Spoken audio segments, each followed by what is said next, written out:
तेलंगाना के वज़ीर आला रेवंत रेड्डी ने सेक्रेटरीट में मुलाजिमीन की नए साल की डायरी के इफ्तिताह के बाद खिताब करते हुए संक्रांति के मौके पर सरकारी मुलाजिमीन को खुशखबरी दी है। उन्होंने मौजूदा महंगाई अलाउंस डीए में 3.64% इजाफे का ऐलान किया। इस सिलसिले में फौरी अहकाम जारी करने की हिदायत दी गई। डीए में इस इजाफे से हुकूमत पर 227 करोड़ रुपए का इजाफी बोझ पड़ेगा। इसके साथ ही हुकूमत ने सरकारी मुलाजिमीन के लिए 1 करोड़ रुपए का हादसाती बीमा फराहम करने का भी फैसला किया है। సమస్యలను పరిష్కరించి వాస్తవం మీరు ఆలోచన చేయండి. మీరు ఒకవేళ నన్ను ఇష్టపడే వాళ్ళు ఉండొచ్చు, ఇష్టపడని వాళ్ళు ఉండొచ్చు, నా పట్ల కోపంగా ఉండే వాళ్ళు కూడా ఉండొచ్చు. అందరు 100% నన్ను ఒప్పుకోవడానికి నేనే స్వామీజీని కాదు, రిషిని కాదు. నేను ఒక సగటు ప్రజాప్రతినిధిని. లైక్లు డిస్లైక్లు మీకు ఉండొచ్చు.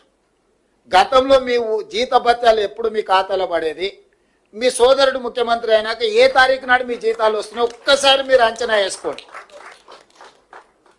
ఆ రోజు మీరే, ఈ రోజు మీరే ఈ ప్రభుత్వాన్ని నడుపుతున్నది.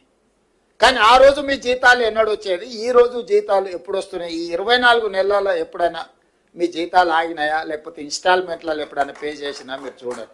మీ డిఏలలో కూడా 3 డిఏలు ఇచ్చినా ఇవాళ పొద్దున్నే పిలిచి డైరీ ఆవిష్కరణ ఉందంటే తప్పకుండా శ్రీనివాసరావు ఇదేదో పెడతాడు పీఠముడే అని డిఏకి సంతకం పెట్టి, ఫైల్ మీద సంతకం పెట్టి శేషాద్రి గారికి ఇచ్చి